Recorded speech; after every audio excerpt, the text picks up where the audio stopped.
Hello friends, आपने flat book किया, पर क्या आपको पता है बिल्डर कब तक मालिक रहता है?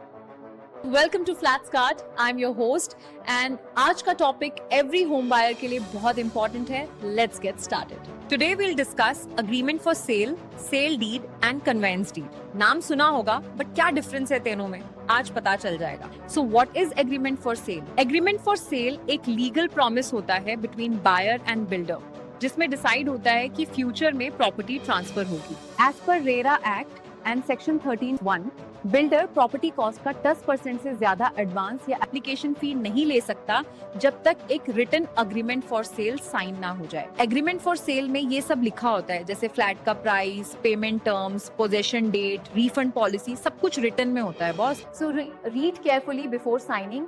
ये डॉक्यूमेंट बायर के राइट्स प्रोटेक्ट करता है। बिल्डर कुछ गलत करे एग्रीमेंट के बेस पर, you can file a complaint in RERA. Sale deed actual transfer होता है ओनरशिप का, अग्रीमेंट एक प्रॉमिस था, सेल डीड फाइनल डिलीवरी है। As per transfer of property act section 54, sale का मतलब होता है फुल ओनरशिप का transfer for a price paid और प्रॉमिस, एंड सेल डीड के बिना ओनरशिप वैलिड नहीं होती। इसे सब रजिस्टर ऑफिस में रजिस्टर करना मैंडेटरी है, रजिस्ट्रेशन एक्ट सेक्शन 17 के अंडर। और हाँ, सेल डीड तभी होता है जब आपका पेमेंट कंप्लीट हो गया हो या प्रॉपर्टी रेडी हो पोजेशन के लिए। सेल डीड में ये सब मेंशन होता है, जैसे title details, property location and dimensions, sale consideration amount, stamp duty and registration charge, buyer and seller के सिग्नेचर्स, एनकम्बरेंस स्टेटस।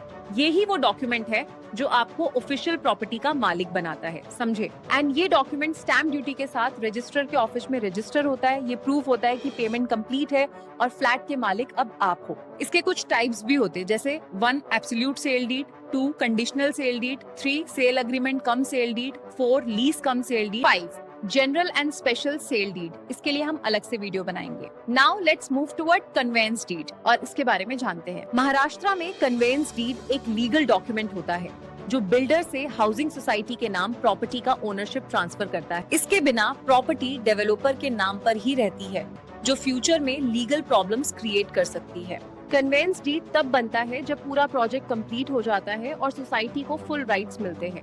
इसमें बिल्डर या लैंड ओनर पूरी बिल्डिंग एंड सोसाइटी अमेनिटीज की ओनरशिप ट्रांसफर करता है, लाइक लिफ्ट, पार्किंग, टेरेस, ये सब आपकी सोसाइटी के नाम पे लीगली ट्रांसफर होते हैं कन्वेंस डीड से। महाराष्ट्र ओनरशिप फ्लैट्स एक्ट के सेक्शन 11 में बिल्डर का ड्यूटी है कन्वेंस डीड देना विद इन टाइम लिमिट। अगर बिल्डर नहीं देता है तो फ्लैट ओनर्स या सोसाइटी डीम्ड कन्वेंस के लिए अप्लाई कर सकते हैं थ्रू महाराष्ट्र गवर्नमेंट अथॉरिटी। इससे आप लीगल ओनरशिप ले सकते हो बिना बिल्डर कोऑपरेशन के। डीम्ड कन्वेंस प्रोसेस के बारे में जानते हैं, जिसमें सोसाइटी ये कन्वेंस ट्रांसफर डिस्ट्रिक्ट रजिस्ट्रार या फिर रेरा से फोर्सफुली करवा सकती है। सो इतना तो क्लियर हुआ कि अग्रीमेंट प्रॉमिस है, सेल डीड ट्रांसफर है एंड कन्वेंस सोसाइटी के हक का फाइनल डॉक्यूमेंट है। विदाउट दीज 3 डॉक्यूमेंट्स आपकी प्रॉपर्टी का लीगल स्ट्रक्चर इनकम्प्लीट रह सकता है। अगर आप लीगल ओनरशिप चाहते हो तो ये डॉक्यूमेंट्स आपके पास होने ही चाहिए। दिस इज इम्पोर्टेंट बिकॉज इसे बिल्डर भी सिक्योर, बायर भी सिक्योर और सोसाइटी भी।